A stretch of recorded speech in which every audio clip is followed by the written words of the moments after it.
Hello, everyone. Toward Inclusive Excellence is excited to share with you another great interview with an outstanding scholar.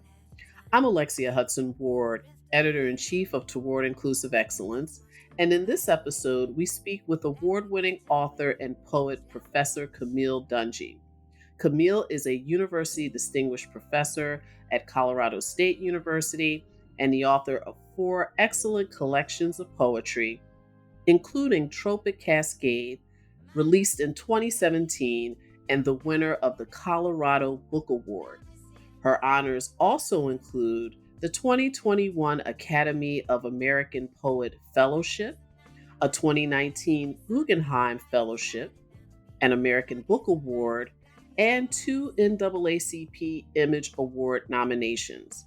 She also hosts her own podcast, Immaterial. Camille's latest book, Soil, The Story of a Black Mother's Garden, was a National Book Critics Circle's criticism finalist and explores her 7-year journey to create her garden in a predominantly white community that held strict restrictions on what residents could and could not plant. While working through this process, Camille began to capture her thoughts on her connection to land and space as a Black woman, while also exploring environmental justice themes. This fantastic work resulted in one of the best books on nature writing ever released. Now, on to our conversation with Professor Camille Dungy.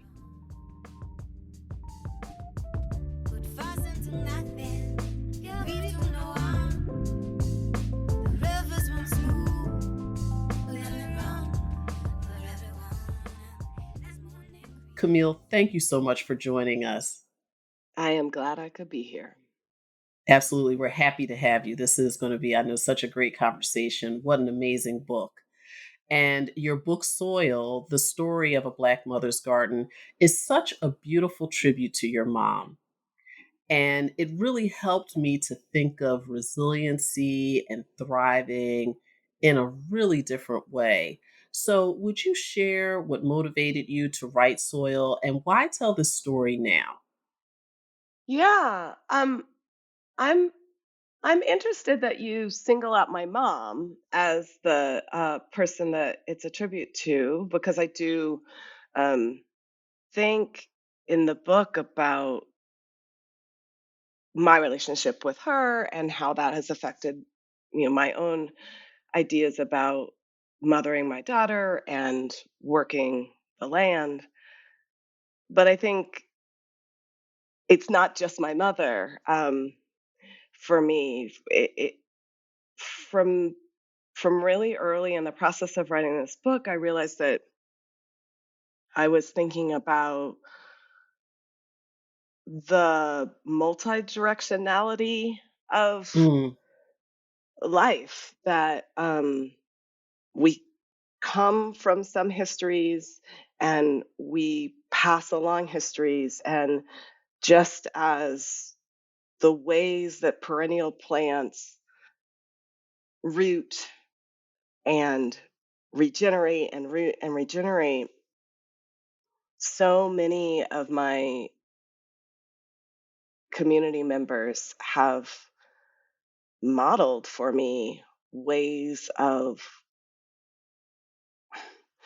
working in the world for the world, in just and loving ways. And so how am I embodying that set of models myself in my daily actions, and then how am I modeling that for my daughter, became one of the really key questions for me throughout the process of the book.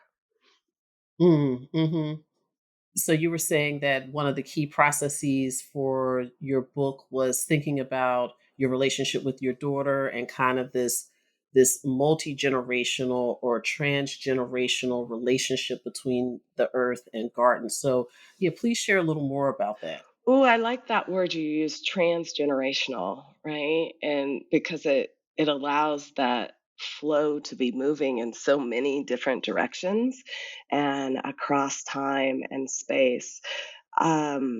The book is complex in its organization. So that became in writing it, one of the big challenges was to figure out Mm, how to write this story in a way that you could read, that you're not going to get lost and tossed all over the place and frustrated by that, but that remain true to the world as I experience it, which is all times existing um, in the present. And so it became a really fun process to try and figure out how to create a chronological narrative at the mm, same mhm. time that I created this transgenerational narrative as well. And that, for me as a writer, writing sometimes difficult material, Yes. sometimes material that needed research or care, a lot of investigation to figure out how to answer complicated questions. Um, Having that challenge of how to also practically and compellingly convey this sense of multiple possibilities of the direction of love and interest and import, Mm, um, in terms of where stories live and when they live, and mhm. why, became really interesting.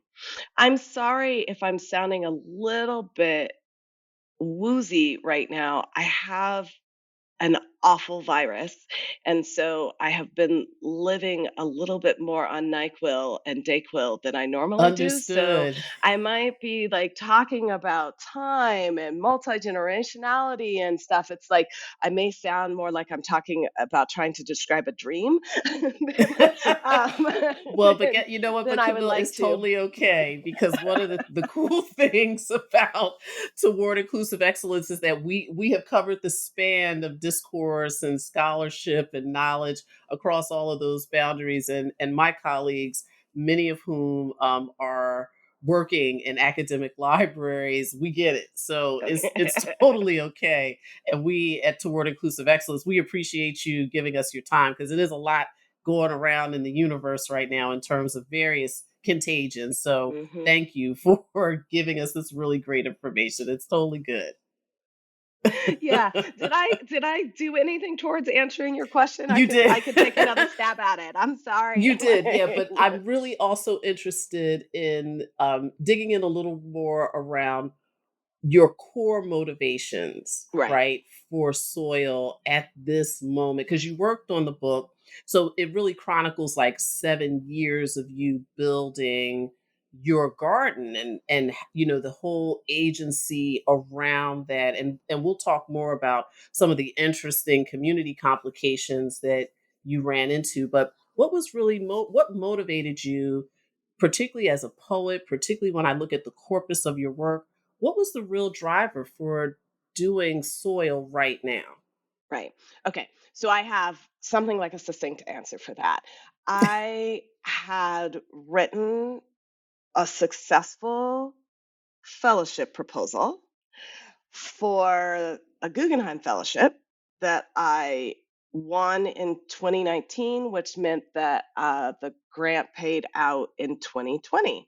And so Mm, that was mhm. fantastic. Starting in January of 2020, I had a year of leave from teaching, and I was supposed to be writing a book about what grew up from the land around me, which I thought was Got going to it. be a book of poetry. Um, and I thought that it was essentially going to be a pretty straight book of nature poems about, what was in my garden and Mhm. such. And 2020 happened to us.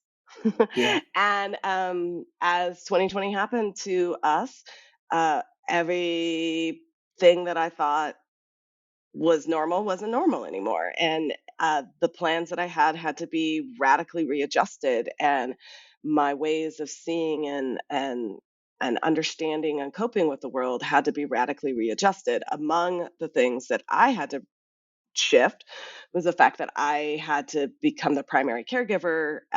My husband did not have a year of teaching leave and Yeah. had classes of 100 students that he had to all of a sudden, over a 4-day break, pivot to an online format. So during his tenure year, his tenure packet year. So he was non-existent, husband who, Yeah. because Yeah. he was doing what he needed to be doing. And so it was me and my daughter that spring. And I was trying to oversee her homeschooling and write, but Yeah. I didn't have the time and space to write in the way that I thought that I was going to. And um, I found myself writing prose more than poetry. And I found myself chafing Mm. against the tradition of environmental literature that I thought I was writing into, but which Mm. I Mm-hmm. couldn't write into all of a sudden, Yeah. in these new scenarios around me. So the things that had already set me apart from a lot of the tradition of environmental writing, namely being Black, um, got exponentially more so because now I'm this caregiving parent. I wasn't we did actually go for hikes and stuff sometimes because we live in Colorado. It's somewhat more accessible than that is for a lot of people, but like not every day we didn't get to do that because she had to like be back on the computer for homeschooling, blah blah blah, whatever Yeah. thing. Yeah. And so like all of a sudden I'm trying to write about the wild, wonderful world, but most of the time I'm just in my suburban house Mm-hmm. starting to name the bunnies because we're just staring out the window so I long. did that too. I had a rabbit named Bob. Wild rabbit, and he came and saw me every day.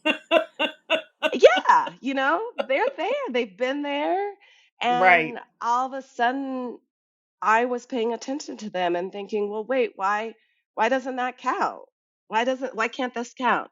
Why can't somebody who's Mhm. actively mothering, who's at home in the house, count? And also, wow, look over there in that section of the yard where we have been working towards actively rewilding this landscape. There's a lot. I have a lot more neighbors to observe than over there Mhm. in these really homogeneous, desolate, plain old lawn sections. Yeah. And so my writing then, I just started writing what you know, right? Like I just started writing what I was seeing and what I was experiencing and asking myself why this version of interacting with the greater than human world, why is it that I am wondering whether or not it counts? Um, Yeah. Yeah. and so as I kind of kept moving through that, the book just radically shifted from my initial expectations into something I'm really excited about in terms of its way of thinking about how I can live in a connected, honest, caring way, Mm. without Yeah. having to pretend to be somebody who doesn't have ties to other people. Mhm. Mhm. Mhm. And to the earth. right? Because I think for many of us, the pandemic recentered our focus towards connection to the natural world, in ways in which, to your really good point earlier, the rabbits, the sky, the trees, all of that was always there, but in the height of our busyness, I will say for myself, I know I wasn't really paying attention to it. Like, I appreciated it from a kind of distant standpoint, but it really did take the pandemic for me to stop and appreciate it differently. And it's really interesting to hear that some of that was a core motivator for soil. That's amazing. It's amazing. Yeah, I think also though that my experience of the sort of foundational environmental literary texts that like I was trained up at as canonical text are Hmm. incredibly misanthropic.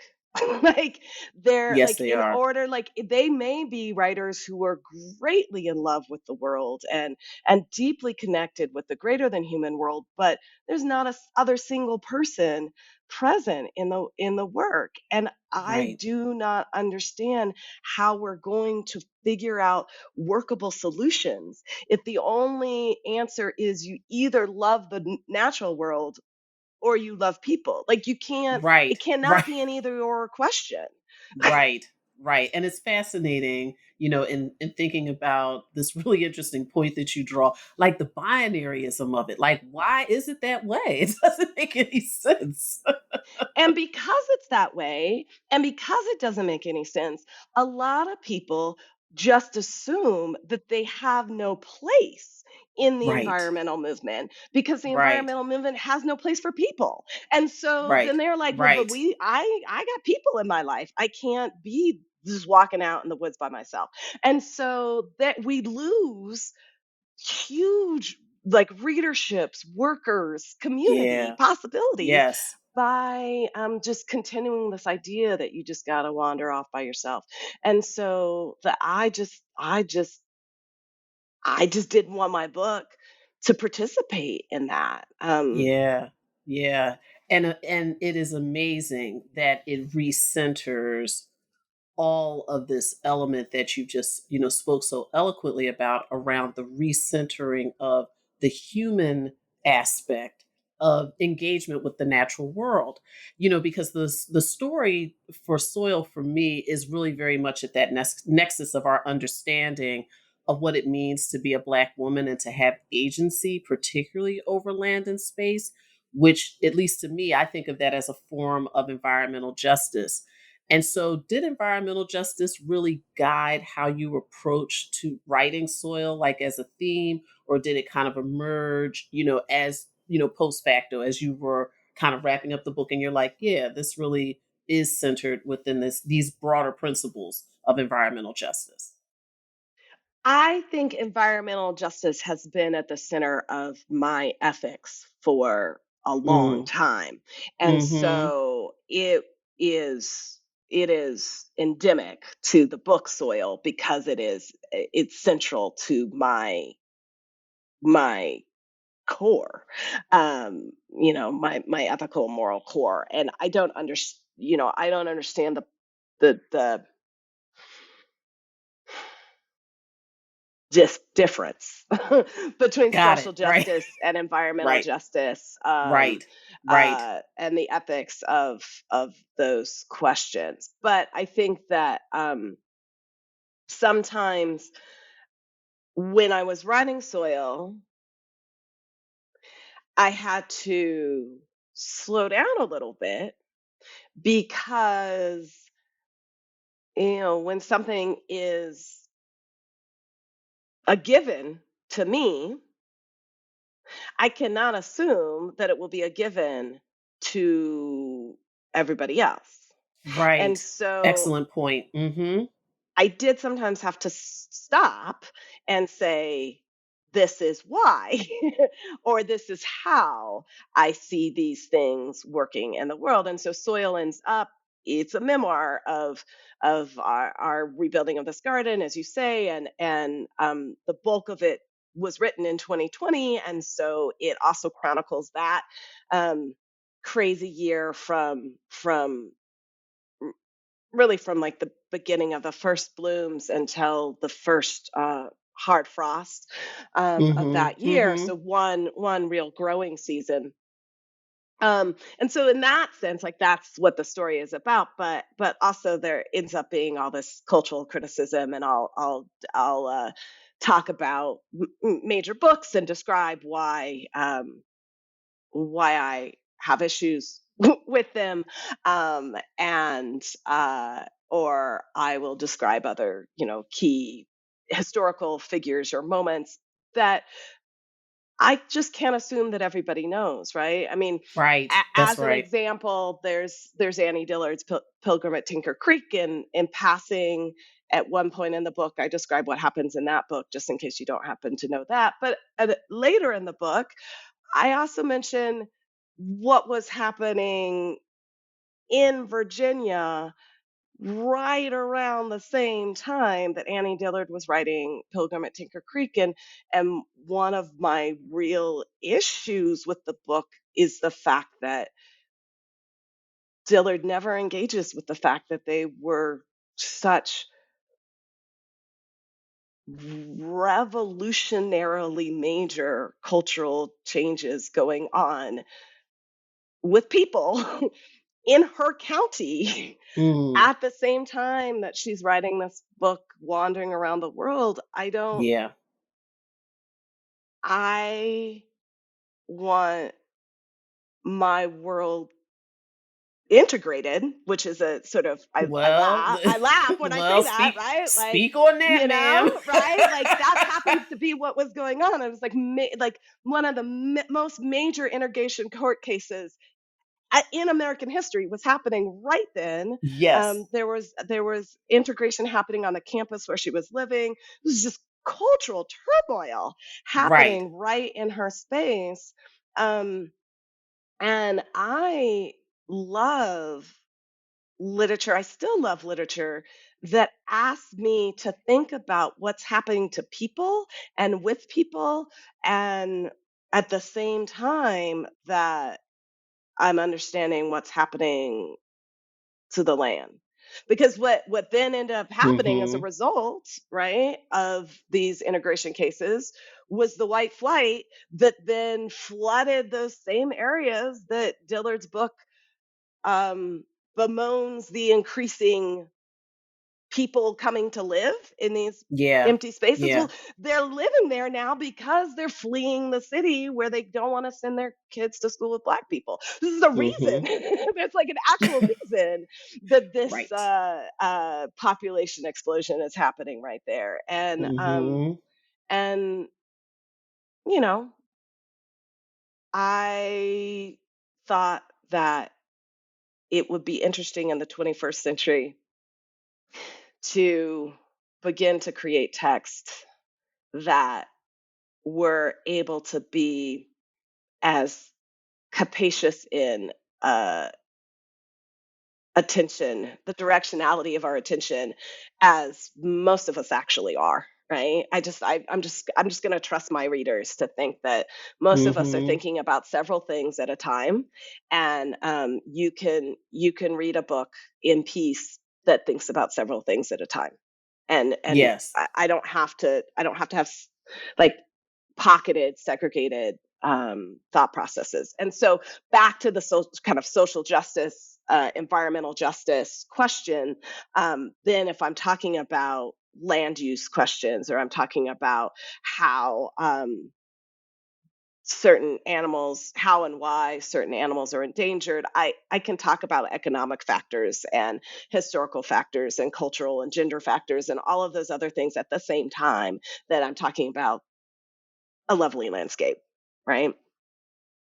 Right. Right. Yeah, absolutely. And, in listening to you, kind of run through this history of how some of these writings have been separate from the conditions of the times, right? How many of those writers almost seem like they're living in a different space, place, time, and environment that is completely absent of the human condition.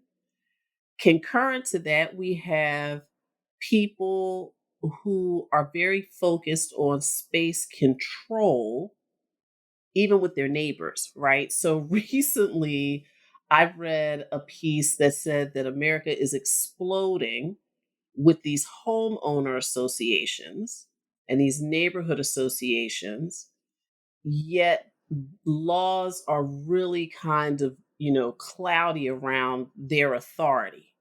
Mhm. However, they exercise a lot of authority. And I have a real, like, I live in a homeowner community and I have real mixed emotions about the extent to which, there's like a homeowners association that would manage or um, control how people use the land around their home, right? Mhm.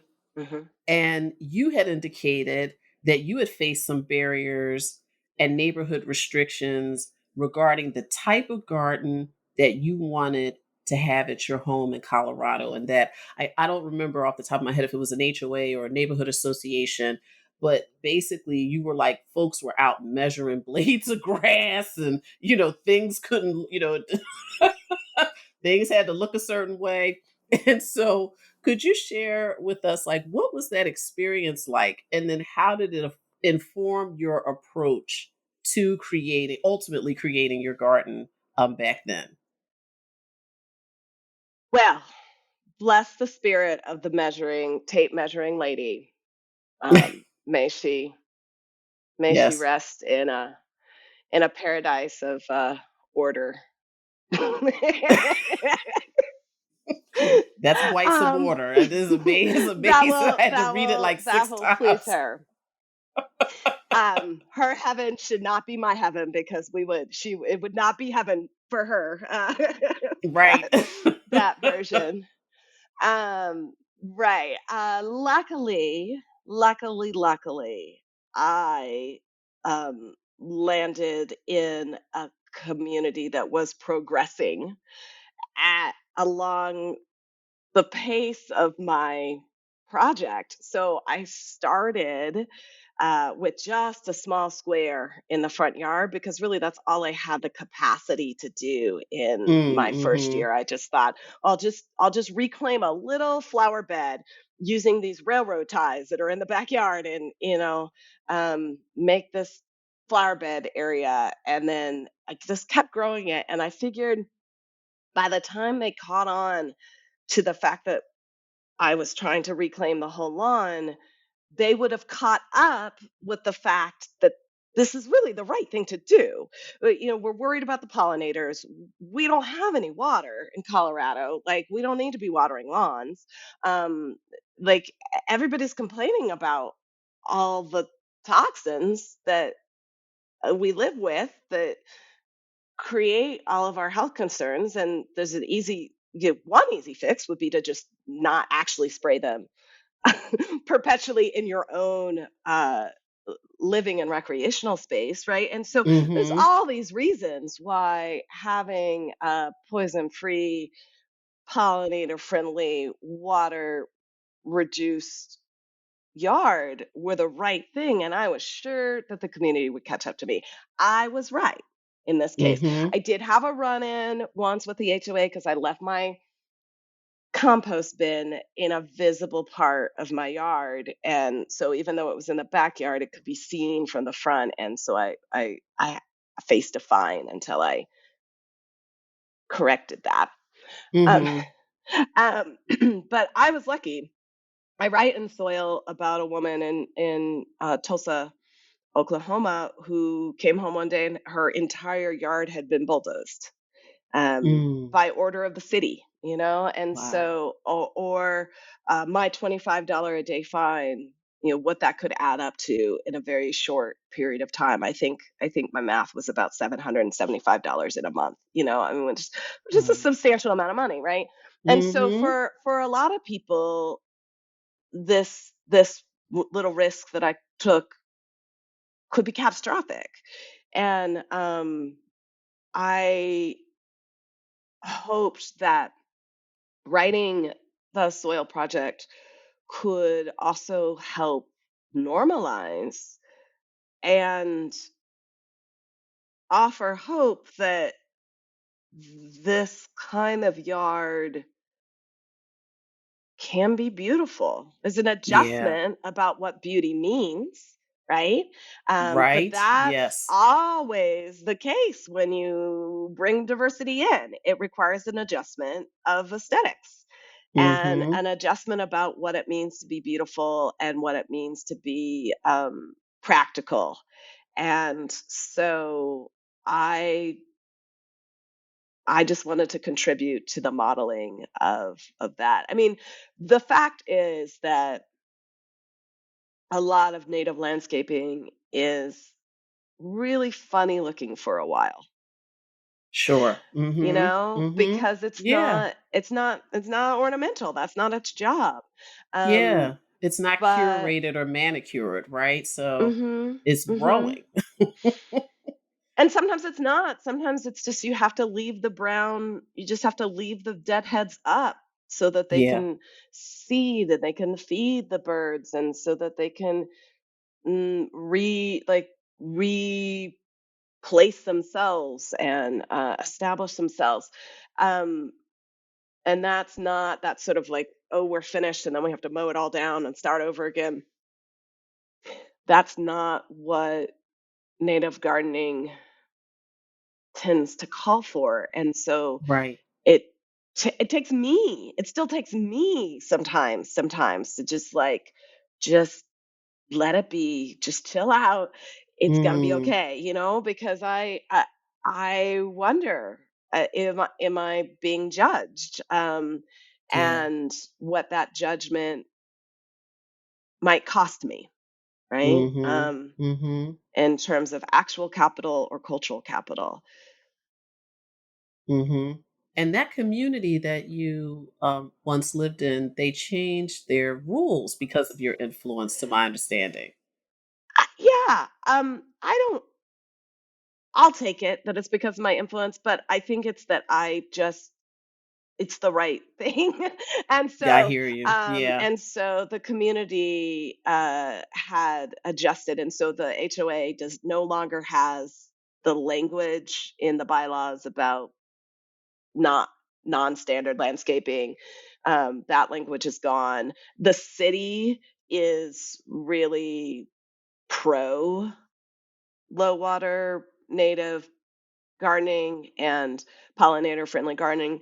And so the city has a bunch of incentive programs that really support this kind of gardening. So I'm lucky where I landed. I definitely know people in very close proximity to me who Yeah. do not have that same kind of power. Or and I own my lawn. If you live in a condo community, you don't really own your Right. lawn, so you don't have that, Right. so there's like those kinds of, which you also kind of spoke to in one of your the leads to one of your questions, just before, was that the kind of way that soil in its intersectional thinking is as frequently thinking about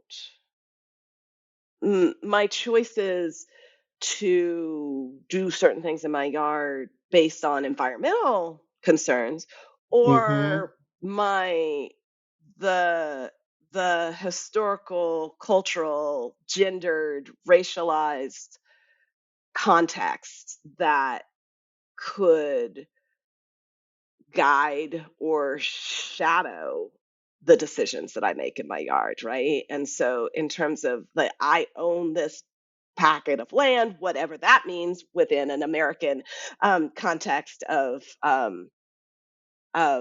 settler colonialism, but Right, right. I own the deed to this property, and so therefore my ability to make decisions on this property is really different than people who don't have that kind of agency. And Yeah. it was important to me to address that in my book, like not to just sort of accept that privilege of ownership without interrogation of it what it costs me and what it affords me, right? Mhm. Mhm. Yeah, absolutely. Absolutely.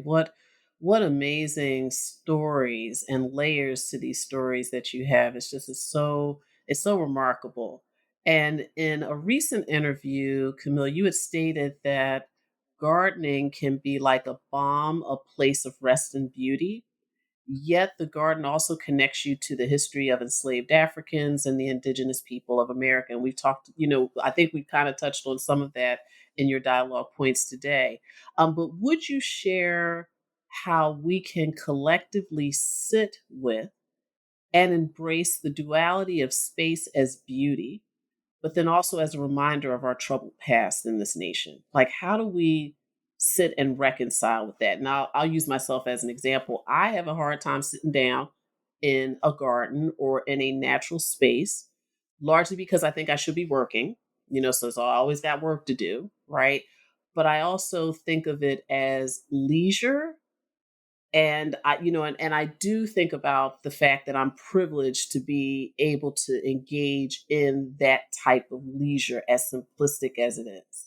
And I think that a lot of people, particularly people of color, really wrestle with that duality. Like, yes, it's a space of rest and beauty, but it's complex because I haven't been conditioned, under this capitalistic environment to just sit and enjoy natural spaces, right? So how do we collectively sit with and hopefully reconcile the complications of those dualities? Wow.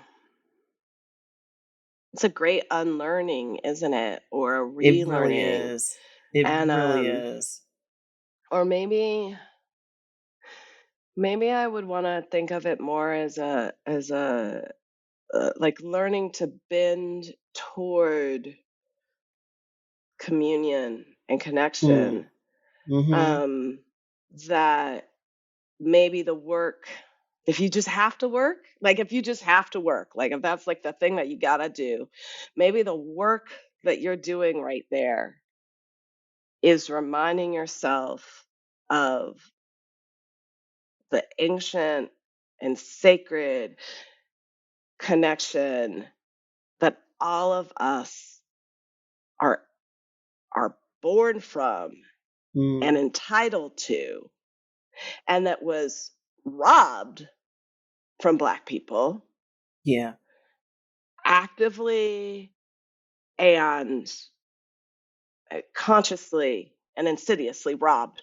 And so your work right there is to steal back your connection with Mm. Mhm. a world that is yours, that is owed to you.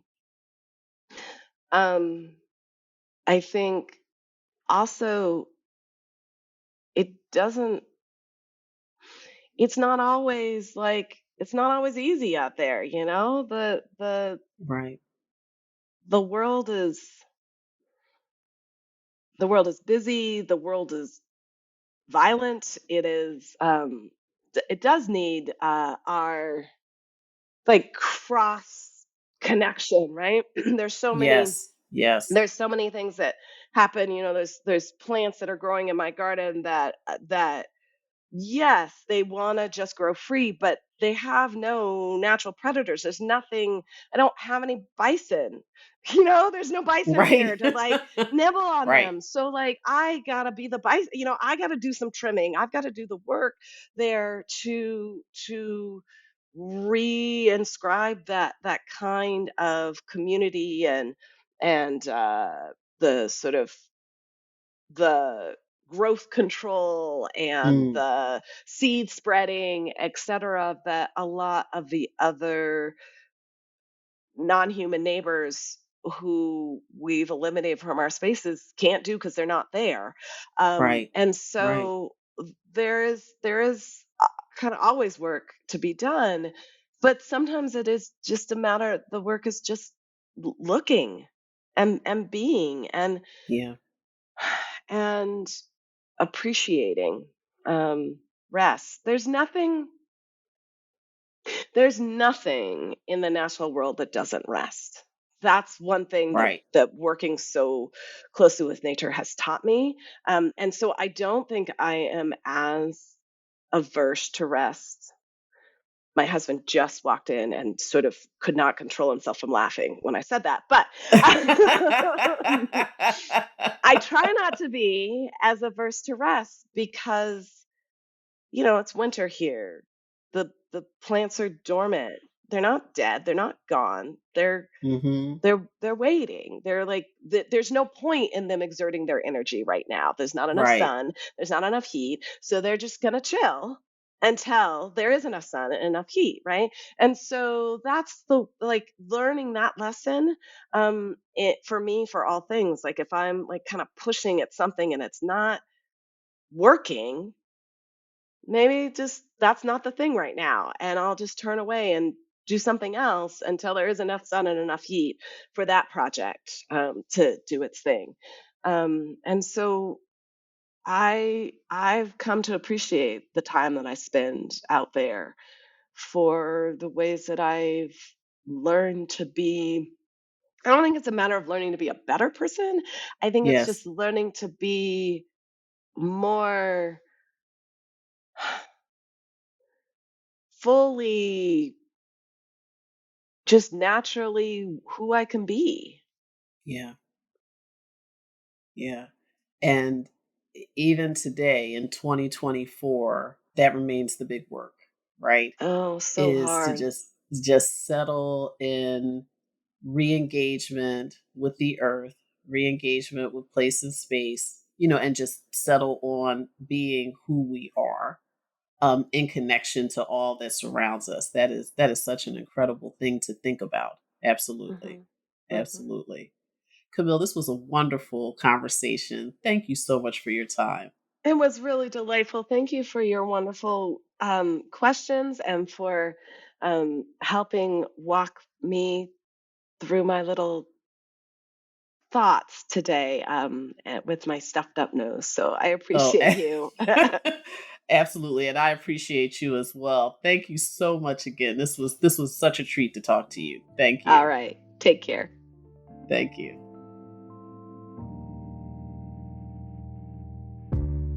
Slammer, take me down under. Thanks for listening to our interview with Professor Camille Dungy. Sign up to receive our newsletter, follow us on social media, and subscribe to our podcasts that are available on most podcasting platforms. Be well. Yes,